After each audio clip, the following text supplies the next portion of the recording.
Vamos dar início à nossa escola dominical. Quero convidar vocês a curvarem suas cabeças. Nós vamos começar orando, pedindo a graça do Senhor sobre nós. Cláudio, você pode orar? Pai amado, que bom poder estar aqui hoje para aprender mais sobre o Senhor, do Senhor, com o Senhor. O Espírito Santo do Senhor nos capacite aqui para aprender, para estarmos atentos, que não haja interrupções e que o ensino da sã doutrina seja passado com clareza e com facilidade para o nosso entendimento. Nós colocamos as nossas mentes e o nosso coração no Senhor altar agora, nos dedicando ao Senhor nesse tempo, além do resto do dia, para, como a palavra do Senhor diz, que o Senhor nos desperte hoje com o ouvido de discípulo, para que possamos aprender sobre o Senhor. Nós louvamos o Senhor e oramos em nome de Jesus. Amém. Bom, desde o domingo passado, nós estávamos aqui frisando para os irmãos sobre os nossos próximos estudos de abertura dominical. O pastor vai dar continuidade ao livro de Romanos aqui na Escola dos Adultos, e nas nossas aberturas nós vamos começar a falar sobre alguns pilares da nossa fé. E no dia 31 de outubro, nós celebramos o dia da Reforma Protestante. Por que nós estamos começando a falar disso hoje, sendo que ainda falta um tempo?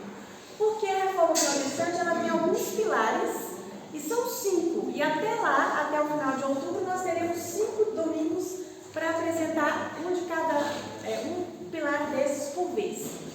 Por que a Reforma Protestante é importante para nós? Nós temos que pensar que quando a Igreja Católica lá no século XV, século XVI, começou a se desviar um pouco dos caminhos e das verdades que Jesus ensinou, isso começou a incomodar uma série de pessoas, né? Nós podemos ter a certeza de que essas pessoas foram movidas pelo Senhor para gerar uma transformação em um cenário em que a religião estava completamente corrompida.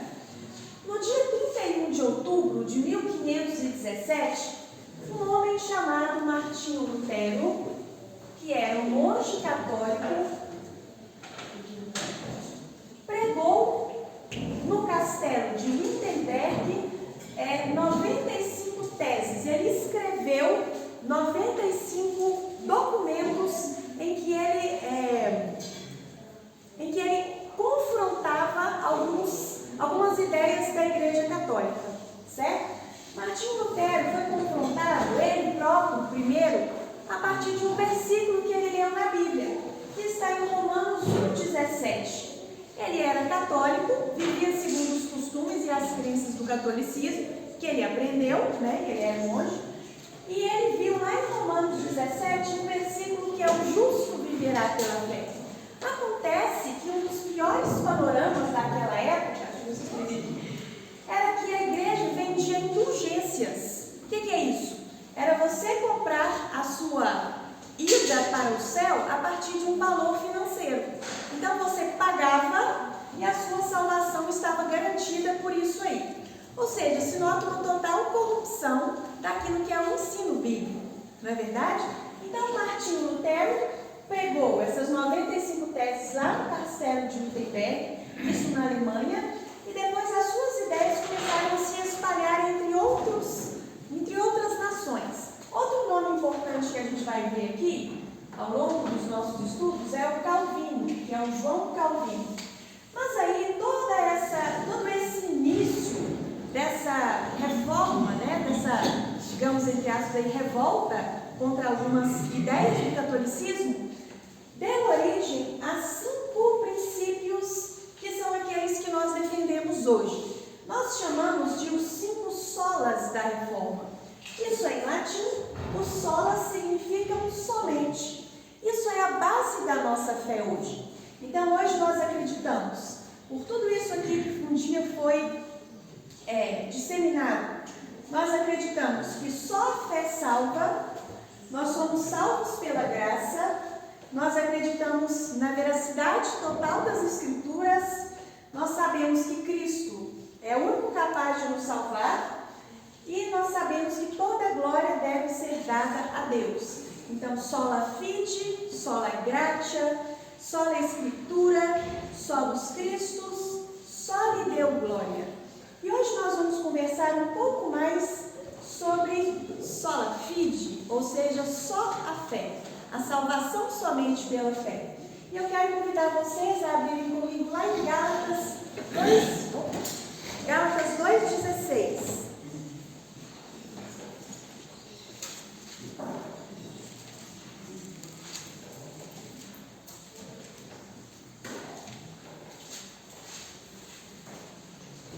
E para quem tem frequentado a escola dominical, nós sabemos que isso também dialoga com o que o pastor tem nos ensinado nas lições, né? Aquilo que tem sido ministrado ao nosso coração, sobre os nossos pecados, sobre a salvação em Cristo, sobre a ação de Cristo em nós, do velho homem e do novo homem. Então, lá em Gálatas 2,16, nós vamos ler esse versículo juntos, a uma só voz, para a gente poder concluir o nosso pensamento aqui. Todo mundo achou? Então vamos lá? Sabendo, contudo, que o homem não é justificado por obras da lei, e sim mediante a fé em Cristo Jesus.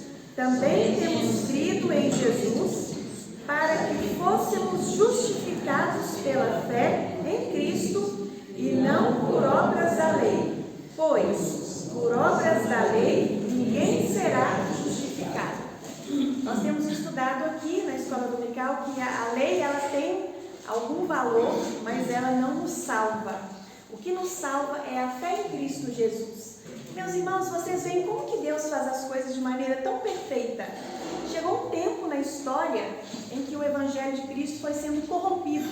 E o próprio Deus encontra maneiras e homens para poder fazer com que a sua verdade seja novamente restabelecida. Mais curioso ainda é pensar que isso chegou até nós, não é verdade? Se a gente pensa na validade de tudo isso, onde que aconteceu, quando que aconteceu, e um dia Deus providenciou que isso chegasse até nós. É muita maravilha a gente pensar que Deus encontra os seus meios de alcançar os seus filhos onde eles estejam, não é? Com o passar do tempo, no espaço, com pessoas, Deus providencia para que a sua verdade chegue até nós. Que graça é isso, que maravilha o Senhor ter levantado e ainda levantar homens que defendam a robustez da fé. Isso, irmãos, nós não podemos negociar, nós não podemos flexibilizar aquilo que é a nossa verdade. Então, que Deus nos dê graça para a gente acreditar realmente, só pela fé em Cristo Jesus nós somos salvos. E tantos outros versículos que a gente conhece, que isso não vem de nós, é dom de Deus, não de obras para que ninguém se glorie, para que a gente tenha os nossos princípios sólidos. Nós falamos aqui na aula passada, um versículo que a gente vai também tomar como base, que nós não devemos remover os marcos antigos, ou seja, as verdades do Senhor, elas têm que ficar gravadas no nosso coração, elas não podem ser negociadas. E aí não vai haver amizade, não vai haver faculdade, não vai haver trabalho, nem pessoas que vão te influenciar se você tiver a sua fé sólida. A nossa convicção de fé tem que estar muito bem gravada no nosso coração. É isso que vai nos ajudar a romper nesse mundo, às vezes, tão mal influenciado. Na verdade, é a nossa fé, a certeza de fé, nós sabemos em quem nós temos crido, né, pastor? Tem um hino que fala isso, né? Eu sei quem tenho crido, nós sabemos quem tem sido a base da nossa fé. Isso vai ajudar para que a gente seja luz e que a gente possa dizer, eu e minha casa serviremos ao Senhor, porque nós estamos sólidos, firmes na rocha. Que Deus nos abençoe nessa missão, nessa jornada, que nós sejamos gratos pelos homens que o Senhor nos deu para mudarem o rumo da história e para fazer essa fé chegar até nós. Deus nos abençoe.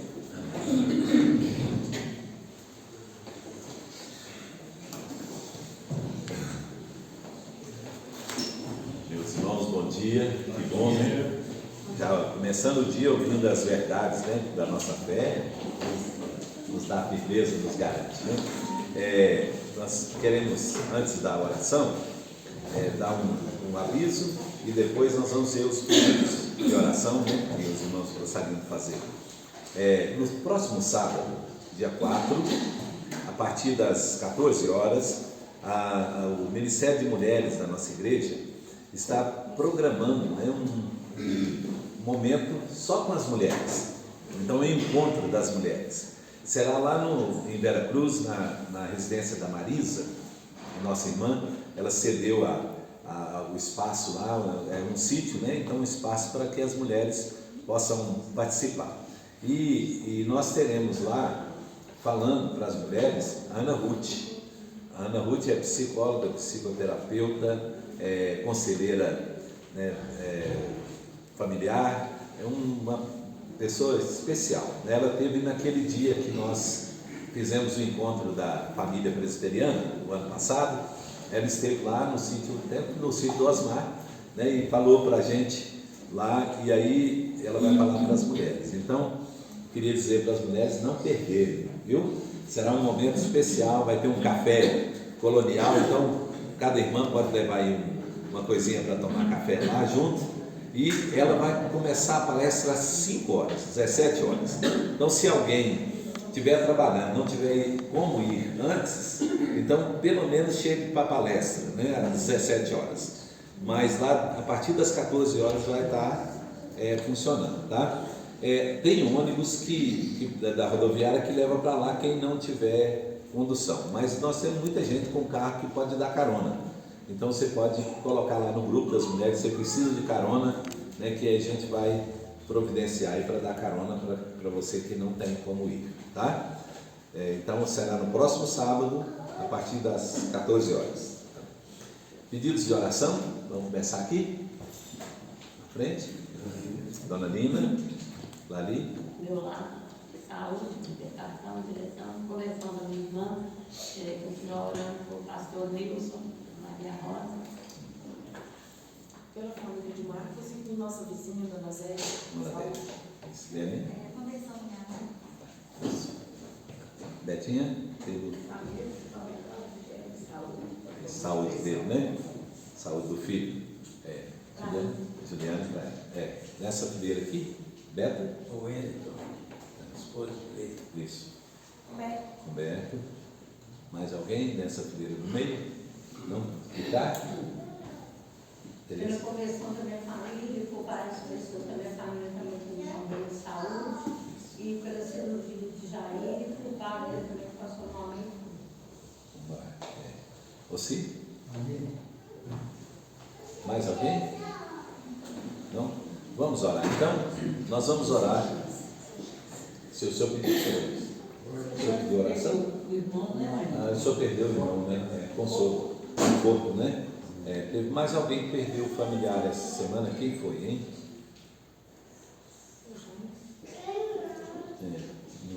Fugiu da memória. Vamos orar então, e depois da oração nós vamos dar oportunidade para a separação das classes, né, de adolescentes para baixo, para podermos estudar a palavra. Vamos orar.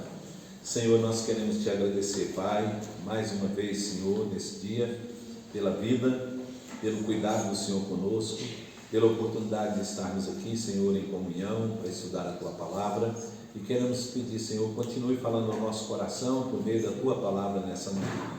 Agora, Pai, queremos colocar esses motivos de oração que foram apresentados aqui, Senhor, pelos Teus filhos. O Senhor conhece, ó Deus, cada coração, cada vida, e a Tua Palavra diz, ó Deus, que o Senhor é poderoso para fazer mais do que nós pedimos, Senhor. Então, colocamos, Pai, essas vidas nas Tuas mãos, confiados, ó Deus, no Teu poder, na Tua graça e na misericórdia do Senhor para conosco, Pai. Pedimos também, Senhor, que abençoa, Pai, cada família da nossa igreja, Senhor, abençoa os que estão sofrendo, Pai, passando por lutas, dificuldades, e aqueles também, Pai, que estão enlutados, Pai, por perda de entes queridos. Queremos abençoar a vida deles nessa manhã e pedir a Deus que o Senhor fale ao nosso coração, Pai, no estudo da Tua Palavra que nós teremos. Abra a nossa mente para podermos entender, compreender a Tua Palavra. Assim oramos, Pai, em nome de Jesus. Amém. Então nós vamos nos separar para o estudo. Então as crianças até adolescentes poderão sair e nós vamos estudar Romanos capítulo 7, começando a partir do verso 12.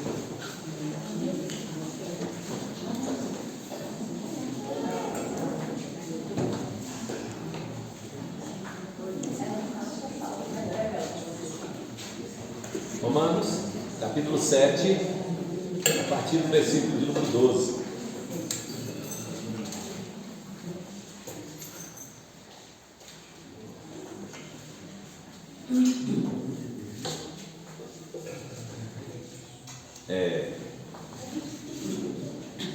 De pedir, João, pede o L para apagar o quarto para mim, por favor. Hã? Tá. Quanto aí? Então vamos ler então o texto, irmãos. O texto diz assim: por conseguinte, a lei é santa, o mandamento é santo e justo e bom. Acaso o bom se me tornou em morte? De modo nenhum. Pelo contrário, o pecado, para revelar-se com o pecado por meio de uma coisa boa, causou-me a morte, a fim de que pelo mandamento se mostrasse sobremaneira maligno. Porque bem sabemos que a lei é espiritual, eu todavia sou carnal, vendido à escravidão do pecado, porque nem mesmo compreendo o meu próprio menor modo de agir, pois não faço o que prefiro e sim o que detesto. Ora, se faço o que não quero, consinto com a lei que é boa. Nesse caso, quem faz isso já não sou eu, mas o pecado que habita em mim.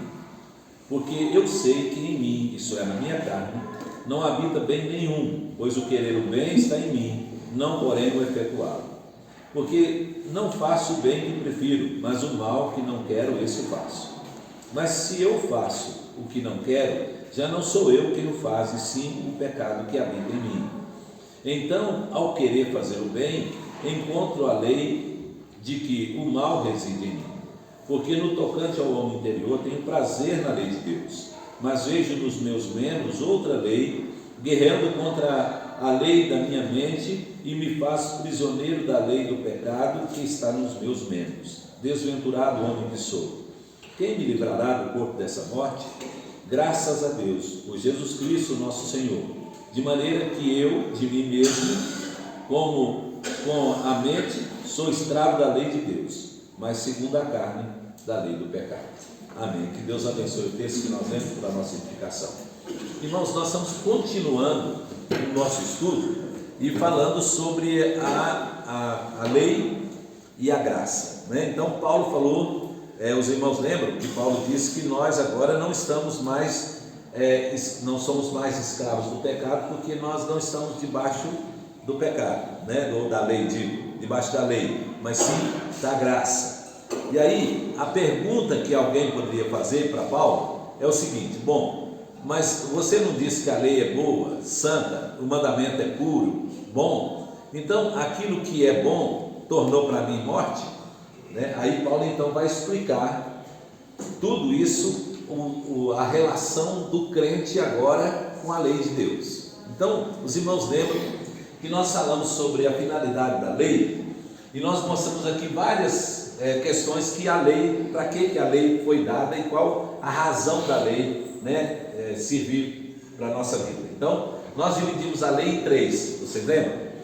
A lei de Deus, a lei de Moisés e a lei civil. Então, a lei de Deus, ela é resumida nos 10 mandamentos, né? Então, que nós chamamos também de lei moral, né? Então, essa é a lei de Deus que foi dada antes de Moisés. Quando Moisés veio e Deus falou com Moisés no monte lá e deu os mandamentos, Deus deu não só a lei moral, que eram os 10 mandamentos, que foram escritos em tábuas de pedra, mas Deus também deu uma lei cerimonial e civil para o povo de Israel, para que eles vivessem no deserto. Então, a primeira finalidade da lei lá no deserto era controlar o comportamento das pessoas. Então veja, ninguém pode viver sem lei, não tem como, uma comunidade, ela não pode viver sem lei, porque senão cada um vai fazer aquilo que dá na telha, na cabeça, né?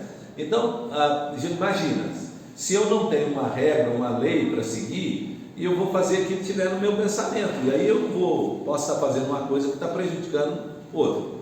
Se eu sou um cristão e tenho a lei de Deus, que é a lei moral, no meu coração, então muita coisa eu vou evitar de fazer por causa dessa lei.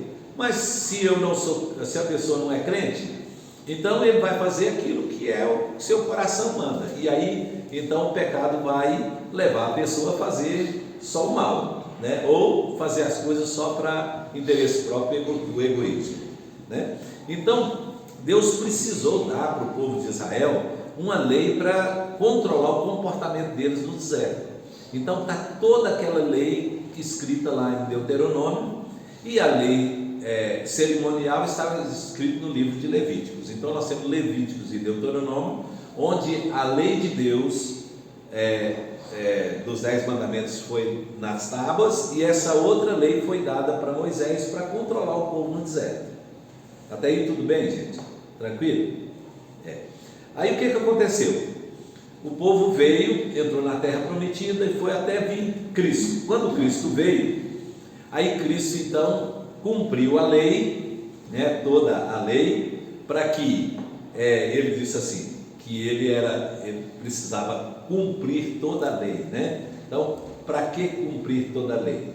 Porque a lei dizia que aquele que cumprisse toda a lei seria justificado pela lei. Então Jesus não tinha pecado nenhum, então não precisava cumprir a lei para se justificar, mas ele precisava cumprir a lei para ser perfeito, para que nada na lei o condenasse na morte.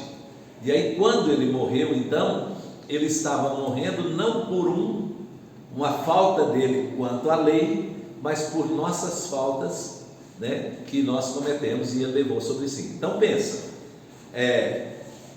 quando Cristo morre na cruz, o fato dele ter sido perfeito e não ter pecado nenhum, o habilitou a representar cada um de nós na cruz.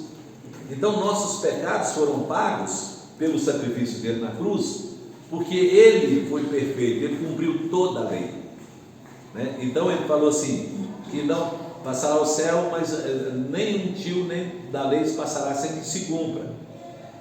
Outra vez ele diz, convém que se cumpra toda a lei, né? Então tudo que estava escrito na lei, Jesus Cristo cumpriu para que ele pudesse nos representar, senão ele estaria morrendo por si mesmo.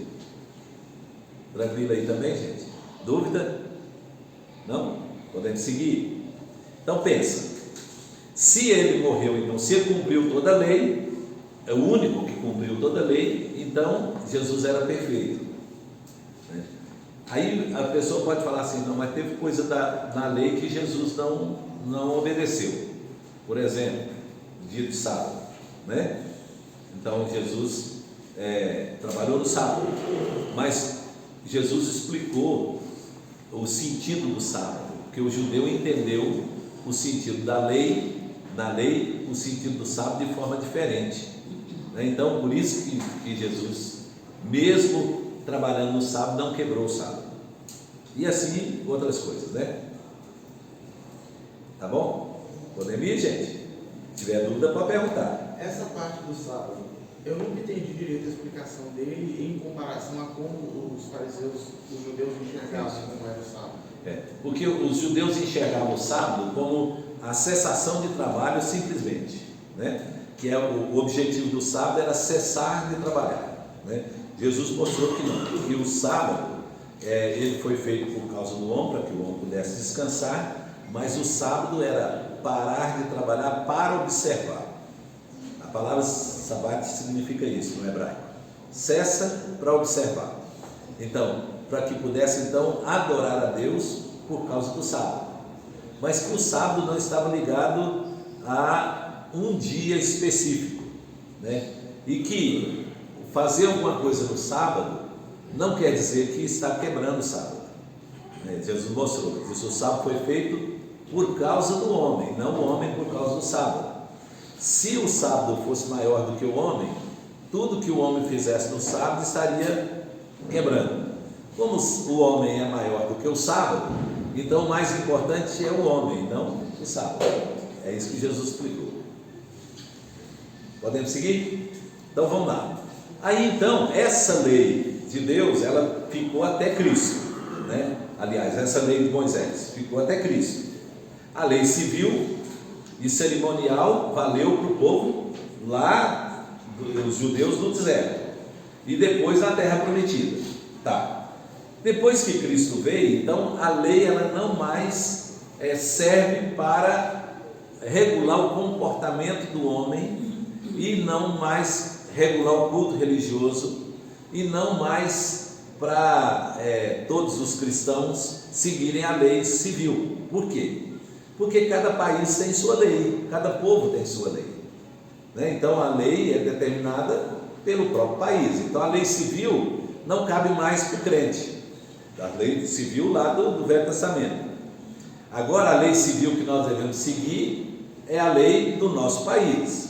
A lei cerimonial, ela perdeu o efeito. Por quê? Porque agora Cristo já veio e já cumpriu a lei, então não há mais a necessidade de um cristão cumprir a lei cerimonial lá do Velho Testamento, né? Então por isso nós não temos mais sacrifício, né? Por isso não tem essa visão de coisas imundas, coisas puras, né? De ter necessidade de chegar num sacerdote para que o sacerdote represente, né? Então Cristo agora que é o nosso mediador. Então tudo mudou na lei cerimonial, ela não tem mais valor, aquela lei cerimonial. Então quando alguém pega Levíticos e quer colocar Levítico dentro da realidade cristã, então não cabe, né?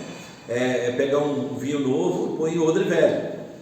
Então o evangelho não cabe mais dentro do judaísmo, e nem o judaísmo dentro do evangelho, porque mudou, né? Então hoje nós não necessitamos mais obedecer à lei de Levíticos, que é a lei cerimonial. Então esse negócio de não comer carne, não usar certo tipo de roupa, não aparar a ponta da barba, né? E aí vai, né? As leis cerimoniais, por exemplo, quando a pessoa pecar, ir no sacerdote, aí oferecer um sacrifício para pagar o pecado, tudo isso já passou. Isso tudo é da lei cerimonial. Então Levíticos aponta para Cristo, né? Cristo veio, cumpriu a lei cerimonial, então ela não existe mais, né? Então igrejas que continuam proibindo comer certo tipo de carne, proibindo fazer certas coisas, né? Que comer certo tipo de comida, está vivendo aonde, gente? Lá no livro de Levíticos, lá no Velho Testamento. Então aí não tem mais sentido, não tem mais importância. Por isso Paulo falou que a gente deve comer de tudo que vem do mercado. Não, comer de tudo, não tudo, né, Léo? Se for comer tudo que vem do mercado, nós estamos perdidos, né? Mas é de tudo que se vê no mercado, né? Então agora não tem mais essa ideia, eu não posso comer aquilo ali porque aquilo ali foi consagrado a um ídolo, né? Paulo diz, não, ora, abençoe e recebe com ação de graça, acabou. Eu comi um boi inteiro, porque eu fui da minha parte de carne, aí tinha a simpatia que você tinha que comer um pouquinho do boi, tudo do boi. De todas as partes do boi? Todas as partes do boi. Gostei da simpatia. Gostou, né? Então, entenderam, irmãos? Aí a ideia, então, do Novo Testamento é que essas coisas foram abolidas, porque elas representavam aquilo que havia de vir. Então elas eram sombras do que é real, né? Então o real agora é a vida em Cristo. Então essas coisas, por exemplo, né? Tem gente que pega o livro lá de Levíticos para dizer que mulher não pode vestir calça comprida, né? Porque calça comprida é roupa de homem, né? Então isso é lá da lei lá dos Levíticos, lá na época dos Levíticos, né? Então isso não vale hoje mais, né? Mesmo porque a roupa é uma questão de cultura e moda. Então, a primeira calça comprida que foi feita foi, pelo menos que eu acho, eu creio que né? Que, pelo que eu li, foi inventado na França por causa dos soldados que montavam a cavalo, né? E aí então, para facilitar a monta e a descida do cavalo, então cortaram a saia e né, que na Escócia usava também até há pouco tempo, né, o homem usava saia, né? E aí, não, né? Cheio de homens usando saia. Tá cheio de homem hoje, né? Usando saia. Voltando à moda antiga. Né? Aí prenderam depois, né, para facilitar, costuraram e virou calça, né? Então na época nem existia calça.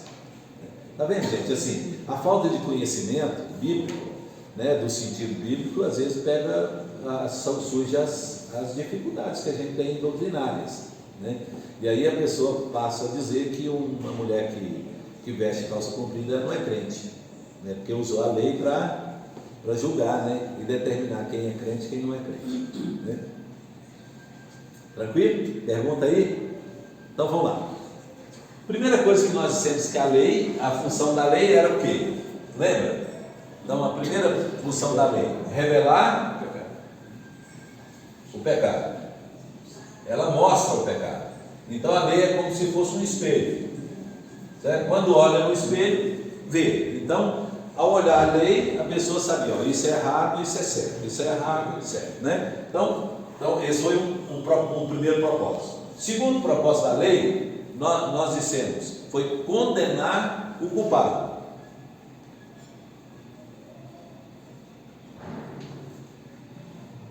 Então ela tinha esse propósito.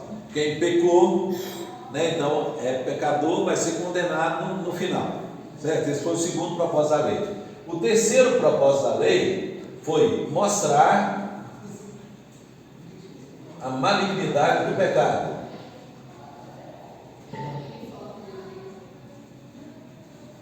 Então, Paulo falou ali no texto para que o pecado se mostrasse sobremodo, né, mal, né, o sobremodo ruim.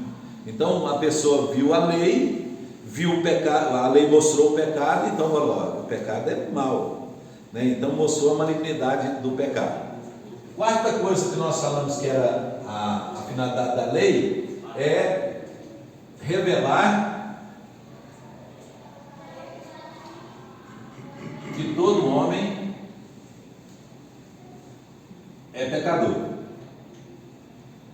Então, todo homem que vai medir pela lei, pega a lei, vai chegar na conclusão, não, eu sou pecador, quebrei, eu sou pecador, né? Então, revelar para cada um de nós que nós somos pecadores. Mais um objetivo da lei, apontar para o Salvador. Então, se eu sou pecador, se a lei condena o culpado, eu sou culpado, então eu preciso de um Salvador. Quem é esse Salvador? Cristo. Tá? Aí foi bem, tranquilo, né? Então tá. Aí, Paulo continua no texto mostrando o seguinte, que tudo isso aqui ele entendeu.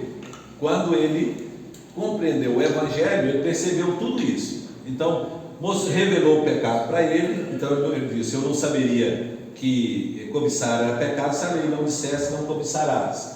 Ele disse que todo homem era condenado pela lei. Então ele disse, então eu vou ser condenado.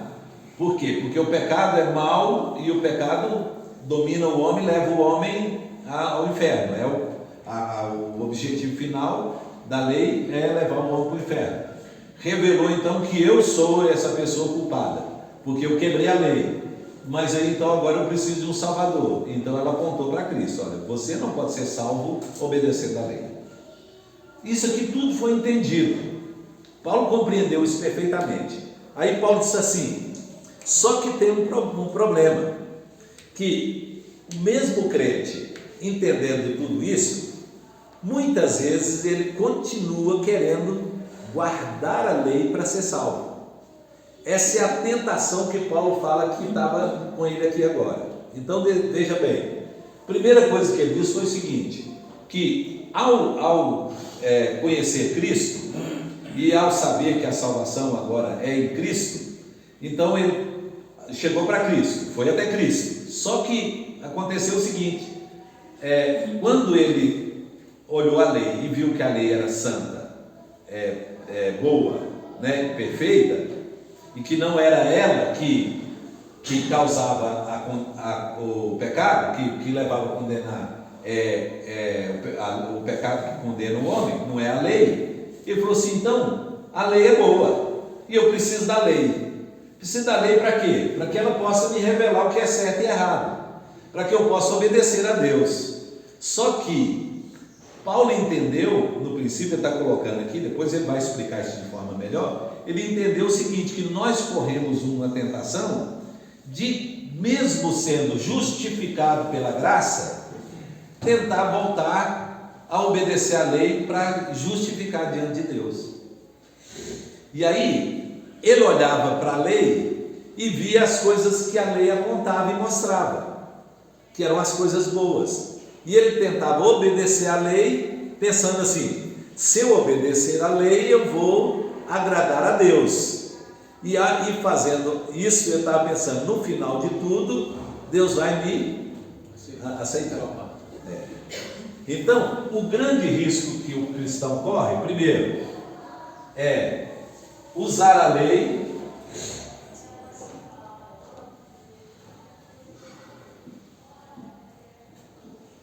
como instrumento de salvação.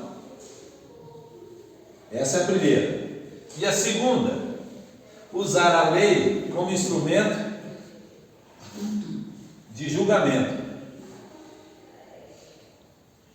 de si mesmo ou dos outros. Então pensa, se eu vou usar a lei como instrumento de salvação, eu estou pensando assim, que no final de tudo, Deus vai usar a lei para me salvar. Então, eu não estou salvo ainda. Olha o risco. Nós somos salvos por quê, irmãos? Nós somos salvos pela graça, mediante a fé, e não pela lei. Mas se eu, como cristão, continuo a guardar a lei, né, com esperança que no final de tudo eu vou ser salvo, eu coloquei a salvação aonde, irmãos? No final, e não no princípio. Lembra que nós ensinamos aqui que a salvação está aqui no princípio e não no fim? Então, porque se uma pessoa hoje, se ele acredita que a salvação será só no fim, vamos pensar, então o que ele é hoje? Então, ele não é totalmente perdido, porque ele já creu em Cristo, não é? Mas ele não é ainda salvo, porque ele crê que a salvação será lá no final. Então, o que ele é hoje? Pecador. Ninguém sabe. Pecador. Pois é, Mas ele não é totalmente condenado porque ele creu em Cristo. Então, mas aí ele continua sendo pecador. Como pecador? Porque mediante a graça e a fé, não é isso? Mas a lei, ele acompanhando a lei, ele vai excluindo, por exemplo, a ação de Cristo. A ação que Cristo vai ter. Sim, perfeito, velho. Porque veja, se eu achar que a salvação está no fim, né, aqui no fim, eu vou continuar obedecendo para ser salvo. Entenderam? E qual é a constatação que eu vou chegar? É a que Paulo chegou ali, né? Desventurado como que sou. Por quê? Ele disse: eu não consigo obedecer 100% à lei, então eu não vou ser salvo. No final de contas, eu posso não ser salvo. Entendeu? Né? E quer dizer, então a salvação ela tem que estar onde, irmãos? No princípio. Então, isso não quer dizer que eu não cometa pecado. É duas coisas totalmente diferentes. O crente, lembra, nós falamos aqui, o crente está livre da condenação do pecado e o crente está livre do poder do pecado. Mas o crente não está livre da presença do pecado ainda. Arthur? Só tem uma coisa que sempre eu nunca entendi muito bem, que é com relação ao galardão. Por quê? Eu entendo o seguinte, que é o que o senhor estava falando. Nós fazemos o que fazemos porque somos salvos, não para sermos salvos. Isso. Né? Só que quando você envolve o galardão na situação aí será que não corre o risco das pessoas buscarem fazer o bem pela recompensa? Sim, pelo interesse. Pelo interesse. Então, porque a ideia, Arthur, é o seguinte: quando chegar no final aqui, a pessoa vai receber aqui, lembra, nós falamos na aula passada, a pessoa vai receber aqui a pena, ou quem é salvo vai receber a recompensa. Então Paulo diz assim: todos nós vamos comparecer perante o tribunal de Deus, e cada um vai receber segundo o bem ou mal que tiver feito no corpo. Então ninguém vai escapar disso, todos nós vamos comparecer perante o tribunal de Cristo. O ímpio vai comparecer para receber a pena, e o justo vai comparecer para receber ou não o galardão. Aí vai depender, né? Então, se ele fez por gratidão, né, para a honra e glória de Deus, né, para glorificar a Deus, ele vai receber galardão. Se ele fez por interesse, ou se ele fez por troca, então no final ele não vai receber nada. Não foi Cristo que fez dele. Ali era ele mesmo fazendo. Né? Ele não fez para Deus, né? Ele fez para si, para si mesmo. Porque ele fez por interesse ou por troca. Certo? Então, o galardão é o final de quê? O final da salvação. Então, por isso que o galardão é recebido depois que Cristo voltar, né? Agora, a salvação, ela é recebida onde? No momento em que nós recebemos Jesus como nosso Senhor e Salvador, né? Historicamente, né? Historicamente, Historicamente, porque eternamente foi lá na eternidade, né? Ô pastor, então, quando a palavra fala assim que nós, no dia do juízo, ele vai passar nossas obras pelo fogo, ele está falando sobre isso. Galardão. Que quando, se eu fiz por interesse, então ela vai ser queimada ali, eu vou receber. Quer ver? Deixa eu mostrar o texto que fica fácil para a gente entender. Quer ver? 1 Coríntios, capítulo 3.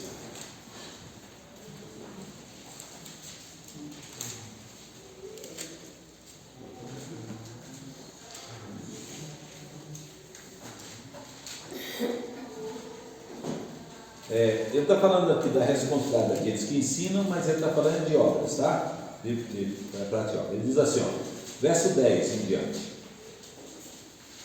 Ele diz assim: segundo a graça que me foi dada, lancei o fundamento como prudente construtor, e outro edifica sobre ele. Porém, cada um veja como edifica, ou seja, como está construindo, né? A obra de Deus, como está fazendo a obra de Deus. Depois assim, porque ninguém pode lançar outro fundamento além do que foi posto, qual é? Cristo. Então Cristo é a base e nós estamos edificando.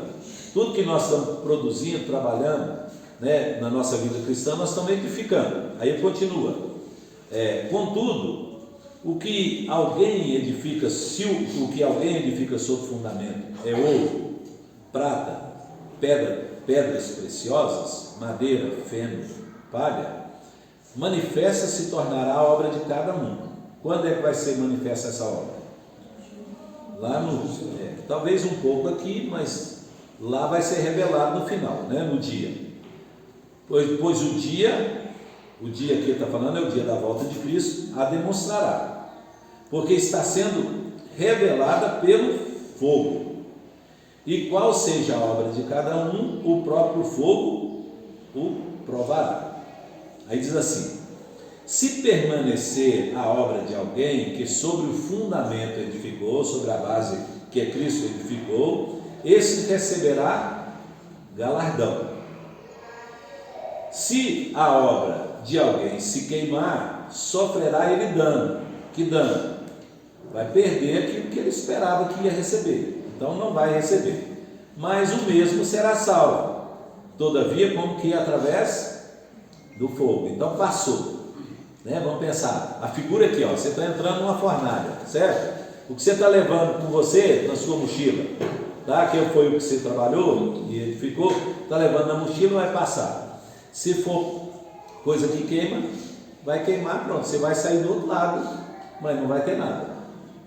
Então foi aquele que edificou sobre o fundamento, mas que não era para galardão, né? Era para si mesmo, certo? Aí ele continua: se alguém, a obra de alguém sofrer dano, Não sabeis, pois que sois santuário de Deus e que o Espírito de Deus habita em vós? Se alguém destruir o santuário de Deus, Deus o destruirá, porque o santuário de Deus que sois vós é sagrado. Então o que ele está dizendo?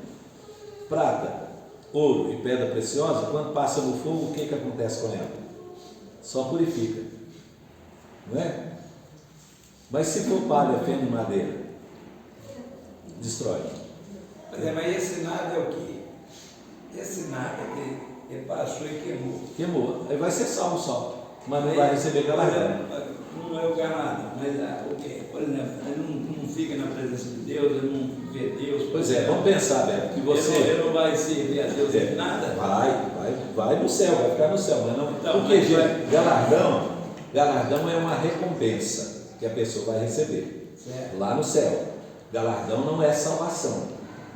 Galardão vai receber quem é salvo. O salvo vai receber um galardão. Se a obra que ele fez, se o trabalho que ele viveu aqui no mundo produziu para o galardão. Se não produziu, vai ser salvo. Vai estar no céu. Mas não vai ter galardão. Galardão seria benefício. Recompensa, é uma recompensa. Bom, aí a gente não sabe o que é. A gente não sabe o que é, Beto, mas assim, eu imagino, né? Aqui não é heresia não, mas é conjectura, né? Eu imagino que seja na questão de proximidade de Deus, do Pai. Uns vão estar mais próximos do que outros, né? Então, aí vão participar de maior honra do que outros. Só que, como lá no céu não vai ter inveja, né? Não vai ter status, né? Assim, então isso não vai criar nos que não receberam diferença, né? E isso por causa dos anjos. Os anjos são criados em ordem de proximidade de Deus, né? Nós temos querubins, serafins, arcanjos, depois vem tronos, potestades, soberanias, poderes, né? São termos usados para os anjos relacionados à proximidade do Senhor, né? Proximidade e semelhança com Deus, né? A respeito desse negócio do galardão, então tem a ver, envolve a questão da intenção? Totalmente. E aí, totalmente. Porque se a pessoa, por exemplo, ela pode fazer com a intenção de não quero fazer, mas com a consciência de que fazer o que está sendo feito procura conhecimento da vontade de Deus. E aí então Deus gerar essa pessoa. Aí, assim, aí não é o coração é provado, né? E aí Deus que sonda o coração sabe, né? Porque ela pode ter a consciência de que ela está fazendo assim só por obediência, mas não com a intenção porque quer fazer. Pois é, a obediência ela não é mérito, né? Porque senão, pensa, se obediência gerasse mérito diante de Deus, né? Então Deus teria que ser bom com os obedientes e mal com os desobedientes. Então nós estaríamos controlando Deus, certo? Se eu fizesse uma coisa boa, Deus estaria sendo bom comigo. Se eu fizesse uma coisa má, Deus estaria sendo ruim comigo. Então isso é uma questão de mérito. Ninguém tem mérito nenhum diante de Deus. Tudo que nós recebemos é pela graça, pela misericórdia. Então a obediência não é mérito, não gera mérito na pessoa. Obediência é uma questão de dever, obrigação. Todo mundo tem que ser obediente, né? De gratidão. E não é porque movido pela gratidão. Então, veja, tudo que nós fazemos para Deus, gente, pode ser movido. Pensa aqui, tudo que nós fazemos para Deus pode ser movido por interesse ou por gratidão. E tem mais uma outra coisa: medo, né? Então, quer ver um exemplo? Vamos pegar um exemplo mais básico: o dízimo. Então, nós podemos entregar o dízimo por gratidão, certo? Nós recebemos, nós vamos devolver. Nós podemos entregar o dízimo por interesse, eu vou dar para Deus me dar mais. Ou nós podemos entregar o dízimo por medo. eu vou dar porque senão Deus pode tirar uma coisa que eu gosto. Viu? Então como é que a gente sabe o que é a vontade de Deus? Né? Quando ela é movida por gratidão, não por interesse e nem por medo.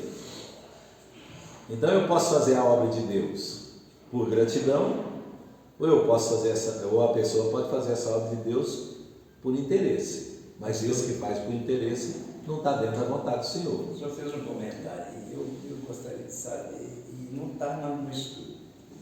O dízimo é 10% do que a gente ganha. Eu não sei quanto eu ganho, 7. Aí eu calculo mais ou menos lá um valor que vai cobrir ou passar. Tá bom? Mas é assim, Beto. aí o que acontece? Aí eu fico sem saber direito. Não por interesse nenhum, não. Sabe como é que é? Mas eu prefiro dar mais um pouco do que fica devendo. Porque o dízimo, gente, não é uma questão legalista, né? Não quer dizer que uma pessoa que dá centavo está sendo mais fiel do que o outro que deu passando a mais, né? Então, Deus não está olhando a fidelidade, não é os centavos que está dando. Deus está olhando é o coração da pessoa que está trazendo diante do Senhor. Então, um pode trazer com fidelidade, mas o coração não está grato a Deus. Então, não tem sentido. Eu entrego, eu faço isso comigo. De estar sendo roubando do Senhor, entendeu? Então, Beto, o mais correto é pensar assim, quanto que eu gastei esse mês? Quanto que sobrou? Não é? Se sobrou. Então, aí vê o que é o dízimo. Aí eu faço o montante. Então, pensa, vou dar para mais, né? Paulo Borges fala uma coisa muito legal com isso aí, para a gente entender. Ele virou e falou assim, três rapazes foram numa pizzaria comer, 3 crentes foram na pizzaria. Aí chegou lá, a conta deu R$30, certo? Aí, não, R$30, vamos pôr aqui, 31 reais, para ficar melhor. 31 reais. Aí, ele fez a conta dizendo assim, bom, vai dar, primeiro fez a conta, vai dar 10, quem é bom de matemática aí? 3, vai. Aí ele pegou 10,33 centavos e pôs lá, que essa é a minha parte, já paguei a minha parte. Esse quem é, gente? É o judeu legalista, que dava até das hortaliças, né? Da cebolinha, do coentro, das coisas, dava dízimo até isso, é o judeu legalista. Aí o outro era 31, ele tinha que dar 10 e pouco, ele falou assim, aqui, eu vou dar 11, e vocês cada um paga 10. Esse é o crente que está preocupado em não ficar devendo nada para Deus. Fala, vou dar 11, porque se eu der 10,33 aqui, vai faltar um centavo aqui, e tal. E aí vem o outro e fala assim, gente, deu 31? Então hoje é por minha conta, pode deixar que eu pago tudo hoje. Eu penso assim, esse aqui qual que é? Esse é o crente que reconhece a graça de Deus na vida dele por amor. Eu penso em passar com a oferta, entendeu? Por isso que tem dízimo e ofertas. O que é oferta, gente? Oferta não é para substituir o dízimo, viu? Então quem não entrega dízimo não está entregando oferta, mesmo que dê dinheiro para a igreja. Então, dízimo é dízimo, oferta é depois do dízimo. Dízimo é o dever, é a oferta. É a gratidão, demonstração da gratidão. Bacana? Mas nesse aspecto a oferta tem, no nosso lado da oferta, tem mais valor pelo entendimento do que o dízimo. Porque a oferta é algo que Deus vai tocar no seu coração, que vai acontecer ali, que você entendeu, que o dízimo é lei ainda. Eu acho que aí está mais grato, né? Quem dá dízimo e oferta está demonstrando que está mais grato a Deus. Isso. Se o está fazendo movido por gratidão, não por interesse nem por medo. E essa gratidão Deus gera em nós. Sim. E o relacionamento com Deus gera isso. Enquanto mesmo porque a gente sabe, quando a gente não tem essa gratidão. Com certeza. E aí a nossa ação seria buscar diante de Deus em oração para que Ele gere em nós essa gratidão. Ó, quer ver? Vamos falar uma coisa que hoje a gente pode dizer isso aqui porque é muito bacana. Nós temos uma identidade, né, que foi, a maioria aqui foi despertada pelo catolicismo romano, não é? Então vieram do catolicismo romano. E há na cabeça do crente, né, que depois que ele se converte, dá na cabeça dele o seguinte, que as coisas que a gente faz para Deus, elas são feitas por dever, né? Então, o crente deve fazer isso, o crente deve fazer aquilo, o crente deve fazer aquilo outro, e o crente não faz isso, não faz aquilo outro, não faz isso. Então, quando pega esse lado do não, aí é o legalista que acha que a vida cristã ela é formada de nãos, né? Então, não pode isso, não pode vir aquilo outro. A vida do cristão deve ser formada pelo não, mas também pelo sim. Ou seja, eu faço para Deus. Então veja, é comum a gente ver pessoas dizendo assim: eu já fui hoje na igreja, então já está pronto, eu não preciso voltar na igreja mais à noite. Já fui de manhã, então agora eu não preciso voltar à noite. Essa pessoa não entendeu o sentido de comunhão. Então, por que a gente vem na escola dominical e vem no culto? Por que a gente vem nos outros trabalhos da igreja? Porque nós entendemos que comunhão gera algumas coisas em nós e nos outros, né? Então, primeiro, a comunhão, ela é o momento em que nós, como corpo de Cristo, adoramos a Deus. Então, essa ideia de adoração sozinha, ela não existe. A adoração sempre é comunitária. Eu posso louvar a Deus, eu posso orar sozinho, eu posso estar em comunhão com Deus sozinho. Mas a adoração é sempre comunitária, é sempre o corpo em adoração. Então eu preciso da comunhão. Por isso eu tenho que estar presente para adorar a Deus, junto com os irmãos. Isso é o primeiro ponto. Segundo, existe bênçãos, irmãos, que elas são derramadas sobre nós só na comunhão. E aí, eu poderia aqui citar uma porção delas, mas eu só queria dizer para os irmãos o seguinte: olha, a bênção do consolo, do conforto, do amparo, da ajuda, só é possível na comunhão. E aí o salmista diz lá: aí ordena o Senhor a sua bênção e a vida para sempre. Então, quando nós estamos unidos em comunhão, Deus derrama a bênção, né? Então, se a gente não atentar para isso, a gente passa a servir a Deus por obrigação, por legalismo, né? Não, eu não fui na igreja, eu não vou poder ir na igreja durante a semana, então eu vou na escola dominical domingo. Eu já fui na escola domingo, agora não preciso vir no culto à noite. Não, irmão, você não entendeu o espírito da comunhão, né? E está querendo fazer a coisa por legalismo, né? E não pela gratidão, não movido pelo relacionamento com Deus. Então a gente precisa atentar por essas coisas são pequenas, mas é risco que às vezes a gente corre, né? Porque a gente está desprezando o momento de estar em comunhão. Quando nós estamos reunidos juntos, irmão, nós também ajudamos os outros, né? Por quê? Porque a graça de Deus, ela se move na comunhão. Então, quando a gente está reunido, o Espírito de Deus age no meio do povo e alcança a vida de alguém que está ali dentro precisando de uma graça especial. E a Bíblia vai dizer assim que é bom e agradável observar quando os irmãos estão em comunhão.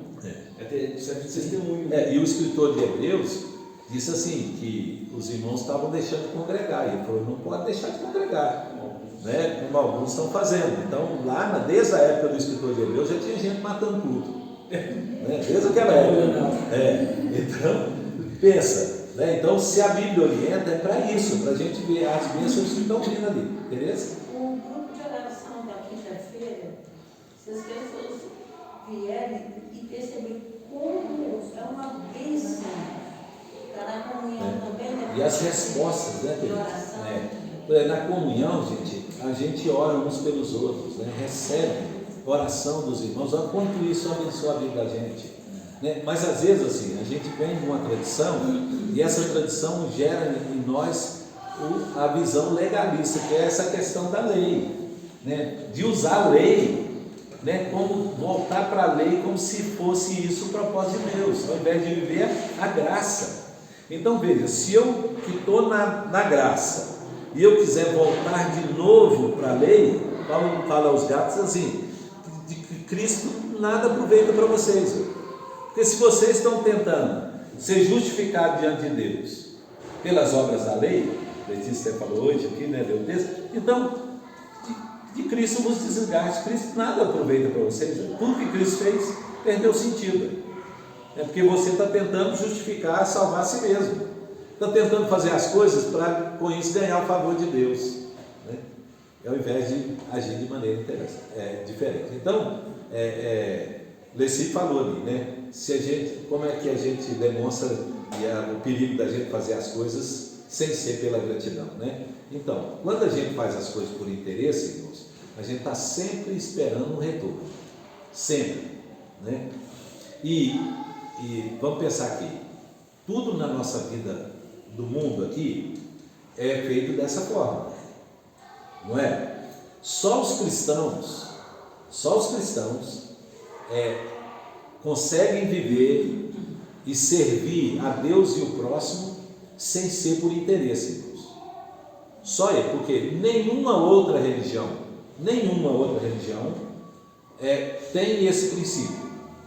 As pessoas sempre fazem por interesse ou por troca, porque no nosso dia a dia as pessoas agem assim com a gente, não é? Inclusive há propaganda disso, por exemplo, quer ver? Quem é o pai aqui que já não falou para o menino assim, ó, se você for bem na escola, você vai ganhar um presente no final do ano? Então, ele vai aplicar lá na escola, por quê? Por interesse, não é? Porque a gente aprendeu isso desde pequeno e a gente acha que é assim, né? Então, veja, qual a religião? Pensa numa religião.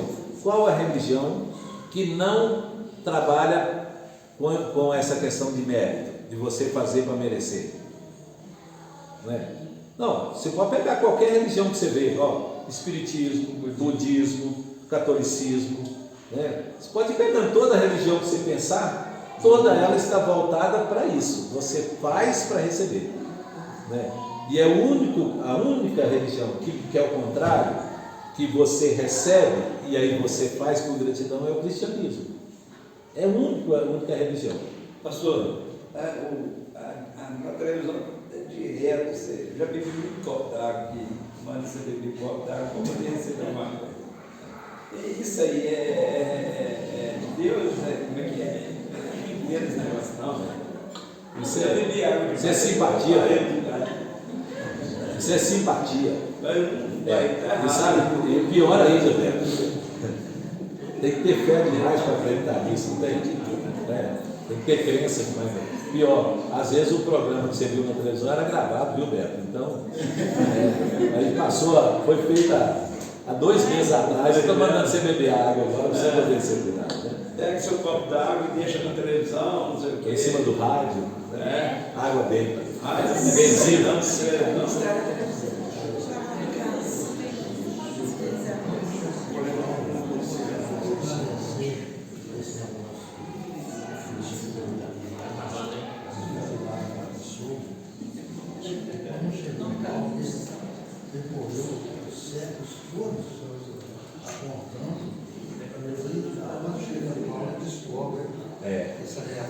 Sim, pois é, aí, assim, a coisa mais interessante, irmãos, o que Paulo descobriu foi o seguinte, que, primeiro, é que ele agora era um cristão, mas que corria o risco de estar tentando viver para ser justificado pelas obras da lei, viver debaixo da lei, né? Para ser justificado, gente, lembra, nós estamos batendo muito nessa tecla, né? Para ser salvo por meio da lei. Então, Paulo falou, nós corremos o risco disso. E aí, quando a gente vai olhar por esse lado, a gente vai ver o seguinte, que isso é impossível. Ninguém pode ser justificado por obras da lei. Então, ninguém vai ser salvo por obras da lei. Paulo falou, por isso ele diz: desventurado que sou. Né? Segunda coisa é que ele percebeu o seguinte, que quanto mais ele tentava obedecer a lei para ser salvo, ele descobriu que menos ele tinha poder para isso. Porque aí o pecado tornava-se mais forte, que é o assunto que nós vamos falar na semana que vem, quando ele diz assim: o bem que eu quero fazer eu não faço, mas o mal que eu não quero eu pratico. É porque ele viu a lei que dizia é pecado. Aí ele falou assim: não, eu não vou fazer isso, eu vou fazer isso. Só que quando ele ia fazer aquilo, o pecado tornava-se cada vez mais forte para ele, porque a tentação era para fazer o que não era a vontade de Deus, né? Aí ele começou a ficar desesperado. Como é que agora eu vou viver? Eu estou querendo agradar a Deus, mas eu não consigo, porque tem uma força dentro de mim que ainda me acompanha. Que força que é essa? É o pecado. Que me puxa. Mas é interessante que a nova vida, a igreja é um novo povo. Um novo povo. Ele falou essas coisas. Sim. Na igreja. Antes dele, ninguém entendia isso. Não. E depois dele, Sr. João, só alguns entenderam, né? Letícia hoje falou de Lutero, né? Então Lutero entendeu isso, né? Pensa, irmãos, no início do século XVI, né? Então que ele entendeu isso. Ele entendeu o seguinte, que pelas obras ninguém pode ser justificado diante de Deus. Porque os outros, antes de Lutero, todos eles acreditavam que podiam ser justificados, que eles podiam fazer coisas boas para serem salvos. E a responsabilidade nossa é maior. E hoje, Sr. Janos, continua ainda muita gente tentando ser justificado, né? Pensando assim: se eu obedecer, no final vou ser salvo. Então, é a salvação pela fé, que ele acredita em Deus, mas a obediência, que é tentar fazer as coisas para ser salvo, né? E aí diminui a eficácia do sacrifício. Pessoa que acho que todo mundo vive isso, né? A preocupação, puxa vida, eu não estou conseguindo ficar sem cometer esse tipo de. E é por isso, Sr. Janos, que a gente precisa do quê? Nós vamos falar isso na semana que vem. A gente precisa da graça. Quando Paulo fala assim: vocês estão debaixo da graça e não da lei, Paulo não está dizendo assim, ó, vocês não precisam mais da lei, né? Vocês devem abolir a lei da vida de vocês. Não, a lei tem importância porque ela revela o pecado, né? Ele está dizendo o seguinte: é que nós não conseguimos obedecer a Deus pela lei. Nós precisamos do quê? Da graça para obedecer, né? E se eu não tiver a graça, eu não consigo obedecer, e eu não consigo viver a vida cristã sem a graça. É por isso que é a graça que nos abençoa e nos dá a condição de fazer. E aí nós vamos explicar que graça é essa, tá? Tem mais perguntas, gente, para a gente encerrar? Minha linha?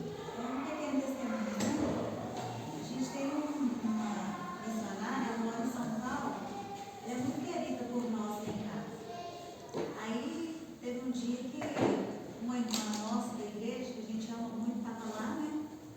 Aí essa missionária apareceu e foi nos visitar. Sempre quando ela vem, quando ela nos visita. Aí ela olhou para essa irmã nossa da igreja e falou com ela assim: por que ela fugia de Deus? E tinha bênçãos retidas, né? Bênçãos espirituais retidas na vida dela, portanto fugir. E aí ela chorou, né? Falou mais coisas. Mas depois eu peguei e falei com ela assim: não, irmã, que pesado, né? Que Deus falou para você ver, nós estamos deixando de receber as bênçãos porque você fica fugindo de Deus. Porque tem bênção que vai ser derramada na comunhão, né? Amém, gente? Vamos encerrar então? Vamos ficar em pé, vamos receber a bênção, assim a gente encerra. E agora, irmãos, que a graça do Senhor Jesus, o amor de Deus nosso Pai e a comunhão do Santo Espírito de Deus esteja sobre todos nós, hoje e para todo sempre. Amém. Deus abençoe a todos, até a noite, se Deus quiser.